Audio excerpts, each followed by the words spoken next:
आदरणीय दर्शकबिन, आज हामी याकेनेती होटलमा छौँ र डाक्टर प्रेम सिंह बस्नेत जसले गढी किल्ला दर्पण लगायतका 19वटा किताब डाक्टर साहब लेखिसकेका अहिलेसम्म छन् र आज हामीले उहाँसँग यो बीआरआईको बारेमा केही प्रश्नहरू सोध्छौँ। डाक्टर साहब, जस्तो एमसीसी पास भइसकेको अवस्थामा आइपीएस र एसपीपीको पनि मतलब नेपालले मेम्बरसिप भएको र अमेरिकाले त आइपीएसको पार्टै हो नेपाल भनेर भनेको छ, ल्यान्ड पावर भनेपछि यसमा अलिकति केही खतरा र बीआरआई र एमसीसीको बिचमा केही द्वन्द्व हुने सम्भावना हजुर देख्नुहुन्छ? यस्तो छ, यो हाम्रो हातको कुरा हो हैन। अमेरिकनको तपाईको यो इन्डो पेसिफिक भयो, एमसीसीमा यिनीहरूले घोषणै गरेका छन्, त्यसमा अमेरिकनको कुनै रणनीति पक्कै छ हैन। र बीआरआईमा त्यो 0% छ। मैले बीआरआईको बारेमा करिब 5वटा जस्तो प्रेजेन्टेसन गरेको छु, मैले अध्ययन गरेको छु। यो पुरा यो बनिया तपाईँको एउटा व्यापारिक यो तपाईँको यो एउटा परिकल्पना परियोजना हो। यो सिल्क रोडको यो नयाँ भर्सन हो हैन। यसमा केही पनि छैन। यसले न त नेपाललाई तपाईँको कुनै क्षति पुर्याउँछ, किनभने चोइस त हाम्रो हो नि, यो गर्ने नगर्ने हाम्रो हो। एमसीसीलाई जसै गरेर चाहिँ झम्टेको यो बीआरआईले छैन। हेर्नुहोस्, एमसीसीमा त्यो तपाईँको रणनीतिक कम्पोनेन्ट भएको हुनाले हाम्रो प्रधानमन्त्री त्यतिखेरका प्रचण्डलाई घाँटी समातेर डोनाल्ड लु आएर रातारात पास गर्न लगाएको तपाईँलाई थाहा छ भन्दाखेरि डेफिनेटली हाम्रो भूगोलको महत्त्वले गर्दा यहाँ बीआरआई अमेरिकाले ल्याउन नदिएको, भारतले पनि ल्याउन नखोजेको अलिक कम हो। तर यहाँ दुईटा आएर राजा महेन्द्रको पालामा जस्तो 5-6वटा देशहरूले विकास गरे जस्तो हामी गराउन सक्छौँ र यसलाई बीआरआईलाई भूत बनाउने पनि हामी तपाईँको प्रो भारतीय र प्रो अमेरिकन हामी विज्ञ प्राज्ञ तपाईँको चाहिँ यो लेखक हुन्। यतातिर तपाईँको एमसीसीमा रणनीतिक भएर पनि अब अलिकति त्यसलाई पनि एक्जाजुरेसन चाहिँ भएको हो। तर चाहिँ भनौँ न बीआरआई यो प्रष्ट रूपमा यो व्यापारिक एउटा चाहिँ यो गोइङ हो, यसमा कुनै छैन। डाक्टर साहब, मैले अर्को एङ्गलबाट हजुरलाई एकचोटि हजुरले आफ्नो किताब विमोचन कार्यक्रममा चाहिँ यो नेपालमा स्वस्तानी माताको किताबलाई समेत निन्दा गर्न थालियो भन्ने खालको कुरा गर्नुभएको थियो।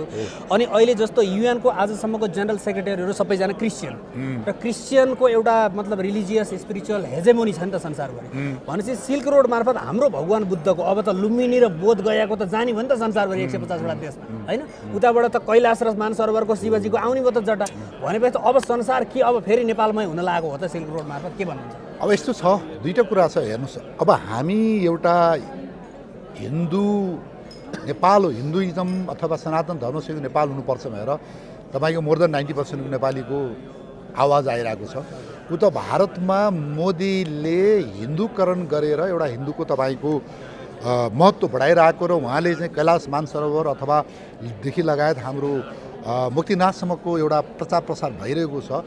यो अवस्थामा पक्कै पनि धार्मिक रूपबाट र भ्याटिकनको पोपको लागि मोदी एउटा दुश्मन हुन्। धार्मिक रूपबाट पोपहरूको लागि मोदी र यो हिन्दुत्व हाम्रो सनातन धर्म एउटा दुश्मन हो। त्यो हिसाब किताबबाट तपाईँले भने जस्तो एमसीसी एसपीपी लगायत अहिले यूएनडीपी सबै यी हाम्रो सनातन धर्म हिन्दू धर्मका विरोधी हुन्।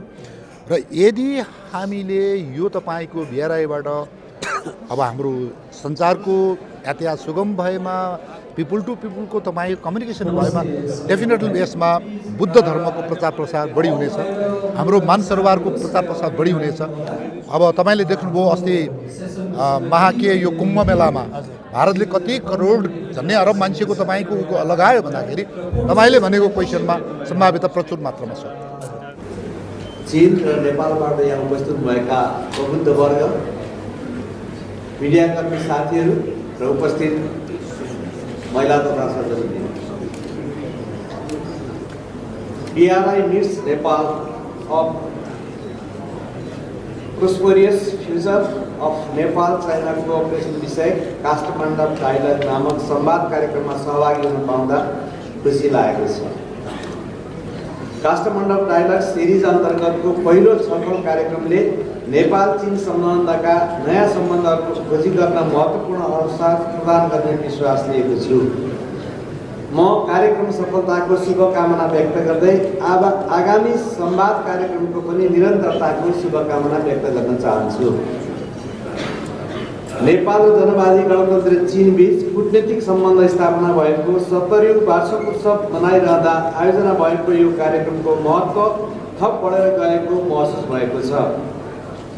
यस संवाद कार्यक्रममा उच्च राजनीतिक व्यक्तित्व, कूटनीतिज्ञ, व्यवसायी, शिक्षाविद, सञ्चारकर्मी लगायत विभिन्न प्रबुद्ध व्यक्तित्वहरूको उपस्थितिले यसको गरिमा बढाउनको साथै यसको राम्रो समीक्षा भएर नेपालले बढीभन्दा बढी लाभान्वित हुने निष्कर्ष निकाल्ने मैले आशा गरेको छु। हाम्रा दुई देशबीच विद्यमान आर्थिक, सामाजिक, सांस्कृतिक सम्बन्धलाई थप प्रगाढ तुल्याउन आजको कार्यक्रमले उल्लेखनीय भूमिका निर्वाह गर्ने कुरामा म विश्वस्त रहेको छु। नेपाल र चीनबीच सदियौं पुरानो एवं निकट मित्रवत र सहयोगात्मक सम्बन्ध रहिआएको छ। हाम्रो सम्बन्ध गहिरो, सद्भावपूर्ण र बहुआयामिक छ, जुन आपसी विश्वासको बलियो जगमा निर्माण भएको छ। भौगोलिक र सांस्कृतिक समानताहरूका साथै जनस्तरको सम्बन्धले हाम्रो द्विपक्षीय सम्बन्धलाई थप मजबुत पार्दै लगेको छ। 7 दशक अघि सन् 1955मा कूटनीतिक सम्बन्ध स्थापना भए यता नेपाल चीन बीचको मैत्रीपूर्ण सम्बन्ध निरन्तर विकसित र सुदृढ हुँदै आइरहेको छ। शान्तिपूर्ण सहअस्तित्वका 5 सिद्धान्तहरू अर्थात् पञ्चशीलद्वारा निर्देशित हाम्रो द्विपक्षीय सम्बन्ध असल छिमेकीपन, आपसी साझेदारी र सम्मानका साथै अन्तर्राष्ट्रिय मूल्य र मान्यतामा आधारित रहेको छ। हामी बीचको यस्तो सुमधुर सम्बन्धलाई थप सुदृढ र घनीभूत तुल्याउँदै लैजान हामी सदा तत्पर रहँदै आएका छौँ। एक चीन सिद्धान्तलाई दृढतापूर्वक पालना गर्नुका साथै यसप्रतिको नेपालको प्रतिबद्धता बलियो रहिआएको कुरा म स्पष्ट पार्न चाहन्छु। चीन विगत लामो समयदेखि नेपालको एक भरपर्दो महत्त्वपूर्ण विकास साझेदार मुलुकको रूपमा रहिआएको छ। नेपाल सरकार र नेपाली जनता चिनिया सरकार र जनताका तर्फबाट नेपालको विकास प्रयास हुँदै आएको सहयोग र सहकार्यका लागि आभारी रहेका छन् भन्ने कुरा पनि मैले महसुस गरेको छु। नेपाल र चीनको ऐतिहासिक सम्बन्ध आपसी विश्वास, समझदारी र मैत्रीपूर्ण सहकार्यमा आधारित छ। Belt end road initiative BRI मार्फत दुवै देशबीचको सहकार्य अझै मजबुत हुँदै गएको छ। यो पहल नेपालका लागि केवल पूर्वाधार विकासको माध्यम मात्र नभई आर्थिक वृद्धिका नयाँ ढोकाहरू खोल्ने अवसरको रूपमा लिनुपर्छ भन्ने मेरो दृढ मान्यता रहेको छ। नेपाल आफ्नो भौगोलिक अवस्थालाई उपयोग गर्दै ट्रान्जिट हबको रूपमा स्थापित हुन सक्दछ। यसका लागि दुवै देशबीच भौतिक पूर्वाधार विकास, सडक, रेलमार्ग, ऊर्जा, सूचना प्रविधि तथा व्यापारिक सहकार्यलाई प्रबन्धन गर्नुपर्ने आवश्यकता छ। नेपाल चीन सम्बन्ध केवल व्यावसायिक वा आर्थिक सहयोगमा सीमित छैन, यसले सांस्कृतिक, शैक्षिक तथा प्राविधिक हस्तान्तरणका क्षेत्रमा पनि उल्लेखनीय योगदान पुर्याउन सक्दछ। नेपालको दिगो विकासका लागि चीनसँगको सहकार्यलाई अझ प्रभावकारी बनाउँदै पारस्परिक हितका क्षेत्रमा थप लगानी गर्न आवश्यक छ। हामीले नेपालमा रहेका लगानी सम्भावनाहरूलाई सही रूपमा पहिचान गरी BRI अन्तर्गत नयाँ परियोजनाहरूलाई प्राथमिकता दिनुपर्दछ। यस प्रकारको संवाद कार्यक्रमले नेपाल चीन सम्बन्धलाई अझ सुदृढ बनाउने, द्विपक्षीय सहकार्यलाई नयाँ उचाइमा पुर्याउने र साझा समृद्धिको दिशामा अग्रसर गराउने अपेक्षा लिन सकिन्छ। म foundation for peace, development and सोसियलिजमलाई धन्यवाद दिन चाहन्छु, जसले यो महत्त्वपूर्ण विषयमा एउटा बहसको वातावरण सिर्जना गरेको छ र अध्ययन र विश्लेषण गरेर यसलाई कार्यान्वयनमा सहयोग पुर्याउने कुरामा म विश्वास राख्दछु। असल मित्र र निकट छिमेकीको रूपमा नेपालले चीन प्रगतिमा गौरव गर्नुका साथै बृहत आर्थिक साझेदारी मार्फत चीनको अद्वितीय विकास र समृद्धिबाट लाभ हासिल गर्न चाहन्छ। यस सन्दर्भमा नेपालको विकास प्रयासमा रहेको चीनको साथ, सहयोग र सहकार्यले हामी उच्च प्रशंसा गर्न चाहन्छौँ। नेपाल सन् 2026 भित्र अल्प विकसित राष्ट्रको सूचीबाट स्तरोन्नति हुने परिप्रेक्ष्यमा सहज स्तरको उन्नति र सोको दिगोपनाका लागि समेत चीनबाट महत्त्वपूर्ण सहयोग रहने हामीले अपेक्षा गरेका छौँ। अन्त्यमा पुनः काठमाडौँ डायलग सिरिज 1 को सफलताको शुभकामना व्यक्त गर्दै नेपाल चीन साझेदारी उज्जवल भविष्यको हार्दिक शुभकामना सहित धन्यवाद ज्ञापन गर्दछु। धन्यवाद। The BRI has also been a significant boon for economic growth and infrastructure development, particularly in third countries like Nepal. First, BRI aims to establish new dimension of development globally by promoting high-quality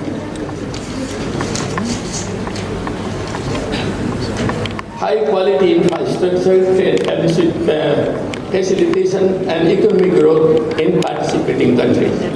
This initiative seeks to expand global quality development by investing in advanced infrastructure projects, enhancing trade networks, and fostering economic integration. By doing so, the BRI not only drives regional connectivity but also contributes to the overall growth and prosperity of nations involved. Through collaborative efforts and strategic investments, the BRI is paving the way for the more interconnected, dynamic, and resilient global economy. Distinguished participants,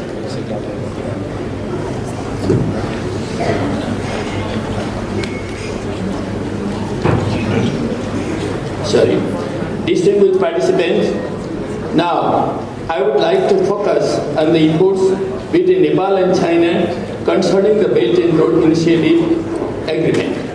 In 2017, Nepal officially signed the BRI agreement with China, joining this significant initiative. For 7 years, following the Nepal-China agreement, the cooperation between our two countries has not been fast, but is comparatively slow. However, in 2019, the Nepali government presented 35 projects under the BRI, but after the consultation, it was reduced to single digits, resulting in the presentation of 9 projects. In 2021, China presented the BRI Framework Implementation Plan to further guide the cooperation and implementation of the initiative with Nepal. Finally, during PM Oli's tenure, despite facing numerous disputes in Nepal, a significant agreement was ultimately reached. This BRI Framework Agreement is an important agreement. This agreement has ignited a renewed sense of hope among the people of Nepal, inspiring them to embark on a path of new cooperation for development and progress. This signing could pave the way for a renewed collaboration and progress in infrastructure and trade development projects, including the trans-Himalayan connectivity between Nepal and China under the BRI. As I remember, when His Excellency Xi Jinping, the President of China, had visited Nepal, at that time he had proposed to build trans-Himalayan connectivity so that Nepal could be turned from a landlocked country into a land-linked country. The central element of that connectivity of that proposal was to build a modern railway connectivity from Chinese border to Kasthamandap. It would be a great breakthrough in connecting China and South Asia, the most populous region of this globe. But the present government could move in this direction or not. We hope the government will move very fast in this direction. It has to be seen in the future also. Distinguished friends, I would like to briefly mention some countries' response following the signing of the BRI Framework Agreement between Nepal and China. Both India and United States expressed dissatisfaction with the BRI agreement. The Indian media strongly opposed the agreement, voicing concern and criticism. Furthermore, the US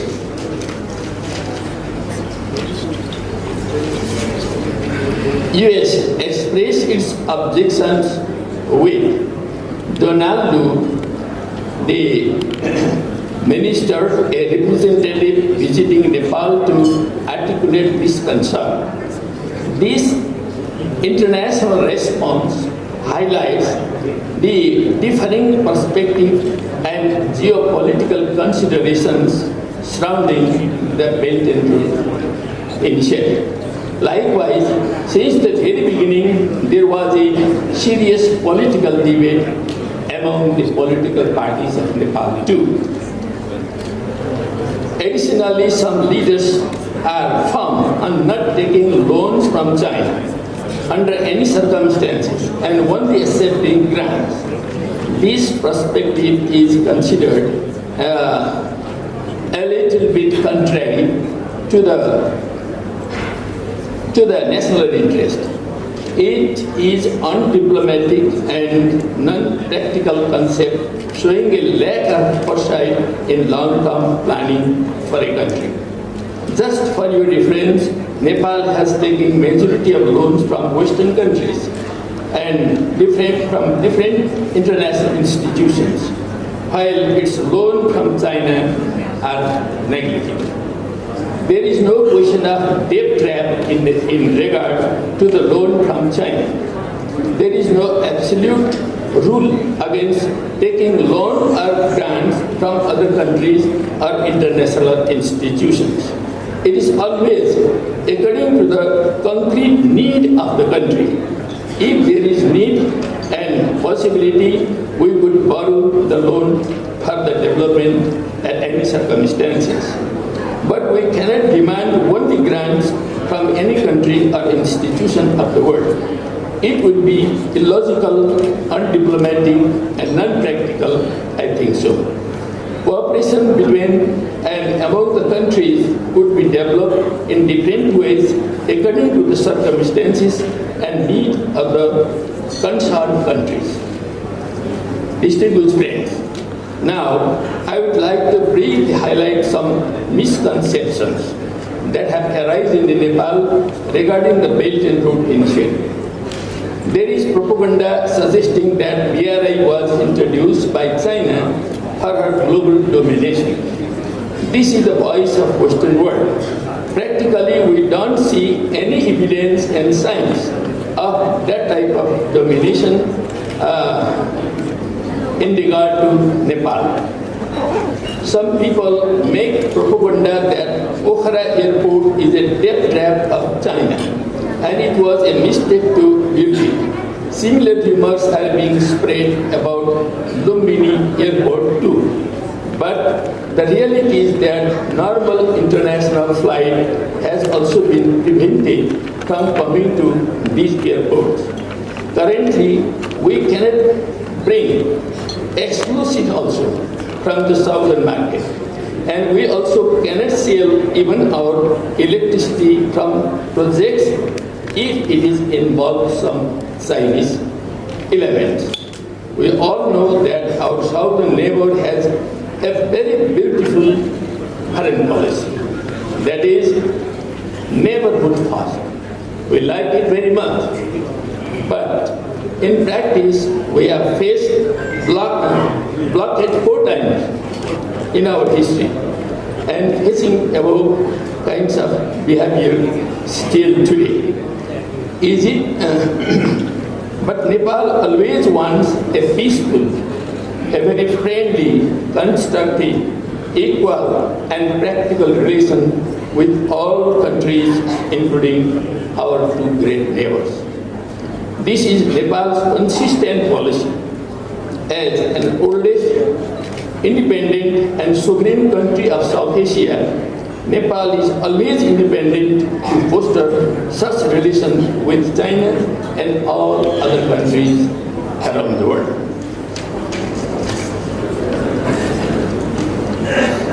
We would like to have full benefit from the Belt and Road Initiative by adopting a practical and proactive policy approach according to concrete needs of the country. Many countries around the world are already benefiting from the BRI, with over 150 countries having signed thousands of agreements under the initiative, including grants, soft loans, commercial loans, and various types of financial arrangements. There are many options in BRI concept. Nepal, as a sovereign country, is free to advance its international relations and cooperation independently, free from geopolitical and political pressure.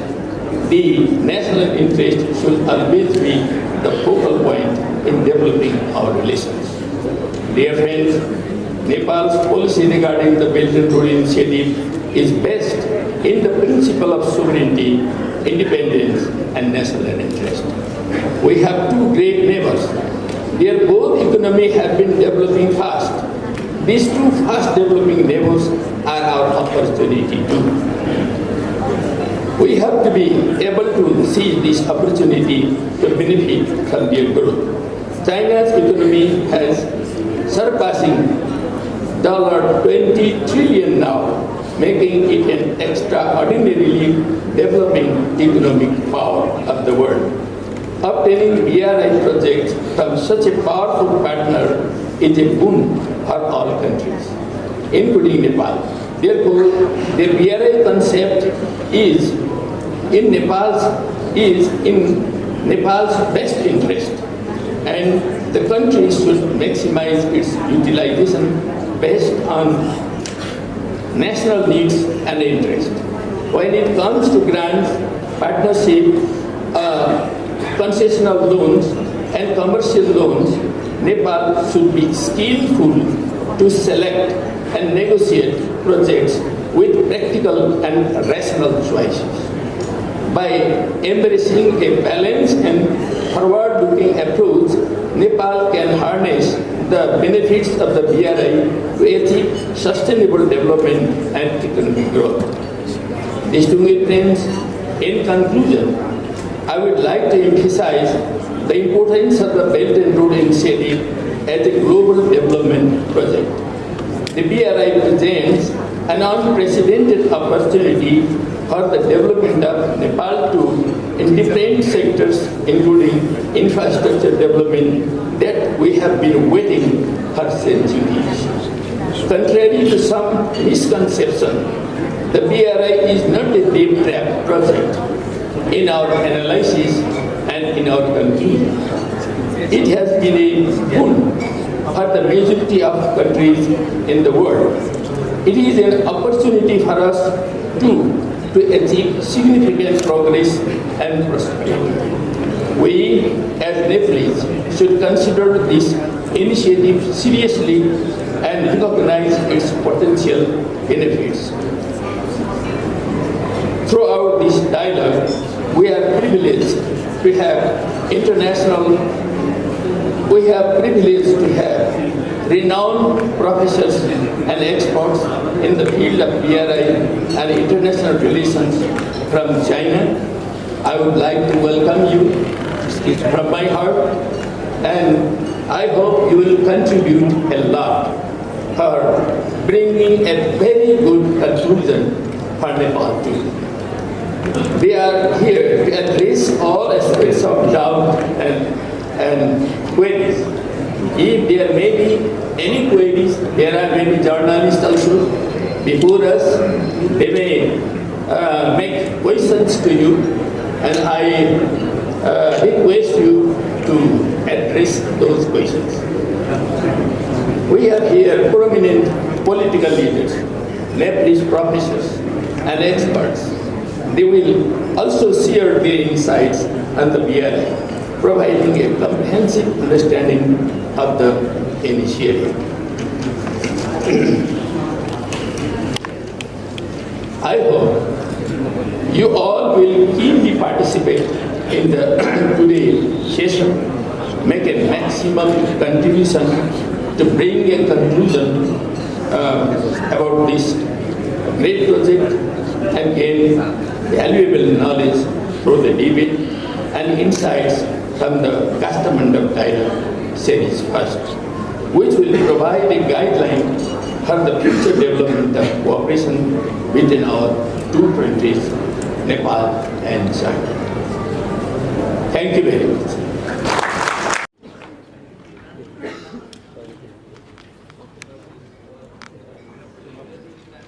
Thank you very much, our Chief Guest, Right Honorable Devraj Kemire, for his very inspiring speech that he has just provided. He is very optimistic about the relationship between Nepal and China, and that he also enlightened us with the diplomatic relationship that we cherish between Nepal and China. Nepal is very much thankful for the support from the government of China that has been received. He sees that Nepal could be a transit hub, and also both in terms of cultural as well as technical exchanges. He sees also BRI as providing an opportunity for strengthening the relationship between Nepal and China through various programs and projects related to infrastructure, related to connectivity, related to transport and trade.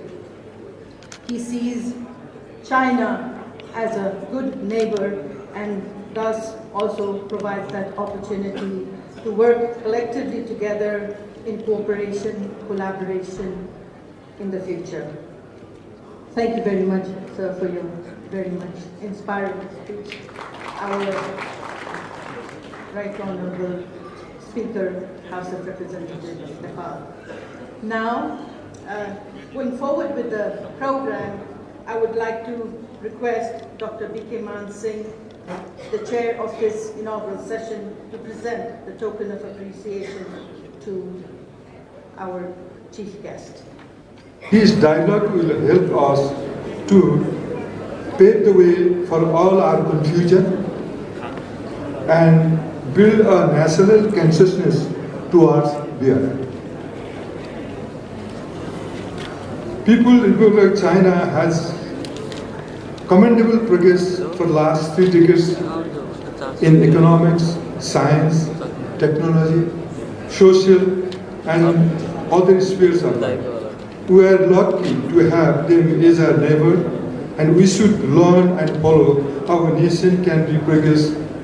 We can gain through our trans-Himalayan connectivity with China.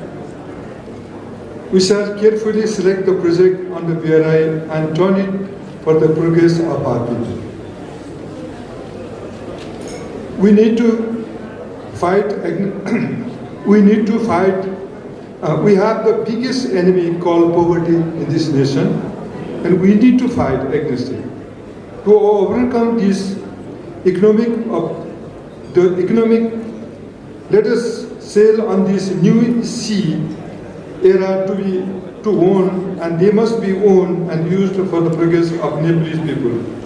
History begins anew for us, the history which we shall live and act, and others will write about it.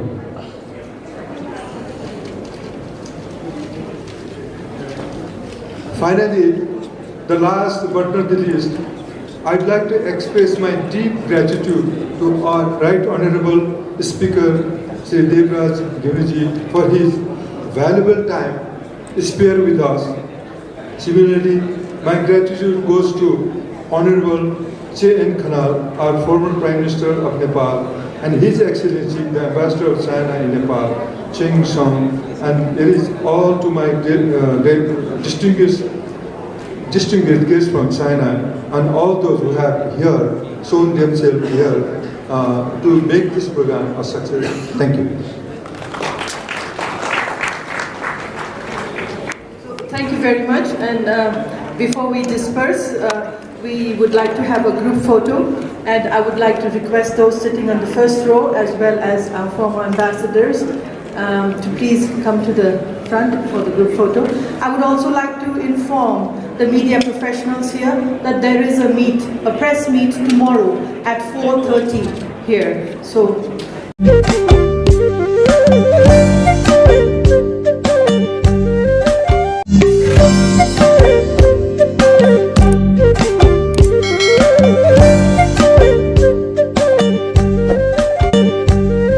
सत्य तथ्य र समाज परिवर्तनका लागि मूलघर online टिभीलाई subscribe गरी छेउमा रहेको bell icon बजाइदिनुहोला। धन्यवाद।